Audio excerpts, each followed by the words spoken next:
Welcome back to Next Step.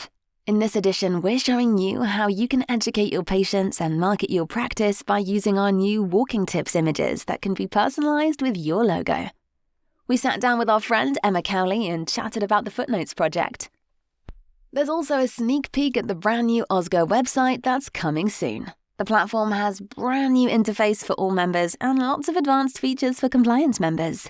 Make sure you're following Osgo on social media for updates on the all-new website.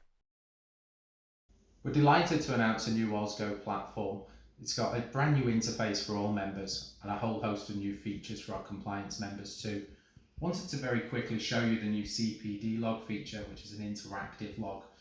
It records a number of hours and it graphically represents how you're doing. It's super simple to add evidence as well.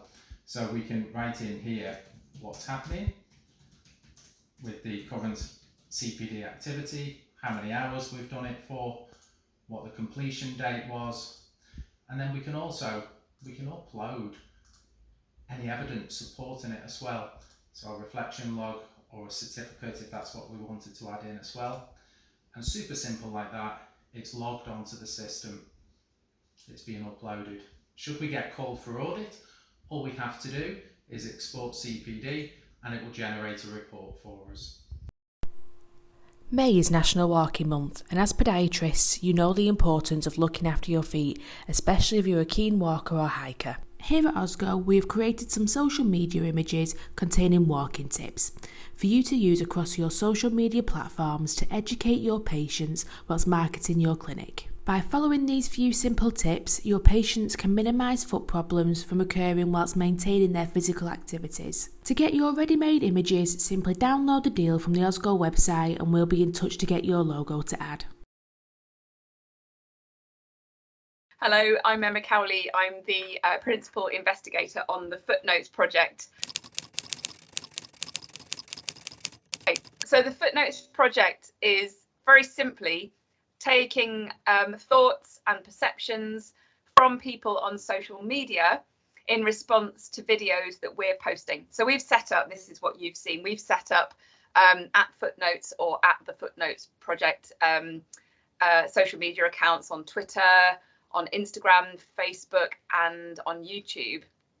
And we are appealing to people in the videos by posing questions to them, letting them know that if they comment that they participate in the project, and to signpost them to all the consenting and study information resources as part of those videos.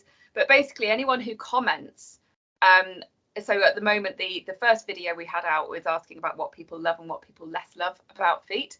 And so when people have answered in the threads, that's our participant information. And then what we do with that information is we harvest it from all of those social media comment threads and we take it back to our research team. And our research team is myself and Dr. Charlie Dando, and also a bunch of fantastic citizen scientists. And these are just regular folk who've just shown an interest in our project and want to help us to sort of create that narrative voice without sort of making it too researchy. Well, I mean, I think having had a lockdown or three, we've moved online pretty seamlessly now, and everyone's been driven, to social media, to online forms of communication. And quite simply, it is the easiest way to get the most diverse input into the videos and into the video comments threads. And what we're doing is we're hoping to build it. So we will, with the citizen scientists, we form themes based on what was put in all the threads. And then we form questions from those themes. And then we go back and put another video on to the social media accounts again and try and drive up traffic to those videos again. So social media has that lovely snowballing effect because we can tag and retweet and share all sorts of things from social media through our own accounts, and hopefully other people are doing the same as well. So we can just get a really nice big reach, and that's why we chose social media. Absolutely, there is. So our funding is from the Public Engagement and Research Unit at the University of Southampton, and as part of that, grant, we have to obviously stick to a timeline. So we've been running it from about March right the way through to July this year, 2022. And what we'll do obviously is use that as a foundation to build for another project, the next project along, which I guess we'll find out what that's going to be nearer the time, because at the moment that's the whole point of research. We don't know really where it takes us. And you did actually just ask me about why social media, and honestly, another reason we chose social media is because we are finding groups of people who you probably wouldn't encounter on your day-to-day journey getting involved with the participant threads. So the longer we leave it out there, and hopefully the more projects we can do like this, the more we will begin to reach additional populations of people as well. Yeah, absolutely. The whole point of the Footnotes project is to understand what people really think about feet, just regular folk, not podiatrists, not foot health practitioners, not orthopedic surgeons. I mean, we imagine we might have to do another study that will look at people's perceptions in those groups, but what we're really interested in is the lay public.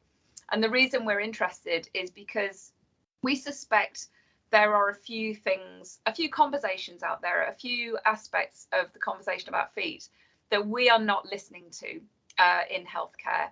And already we've had some really interesting feedback through our participant threads, and the way the citizen scientists have interpreted those commentaries has been incredible. Like the narrative we're finding out about what people actually think about feet, both good and bad, has been quite stark. And actually, because feet have got quite an ick factor, and there's a lot of sort of negative press about feet, and particularly therefore about people that work with feet as well. What we're finding is there is a little bit of bias at the moment in the data, that we're seeing a lot of people who have got something positive to say about feet coming through and participating. And the people that, even though they're anonymous on social media, they don't need to reveal their true identities. Even with that anonymity and sort of gap between us and them, they're still not coming through. We haven't seen the negative portrayal of feet coming through yet. It's been overwhelmingly positive. So yeah, when we finish with this project, we can't wait to go back and find out what other healthcare professionals think, and to dig deeper and to look at the diversity of feet as well. Our brand new website for members has some amazing new features with it.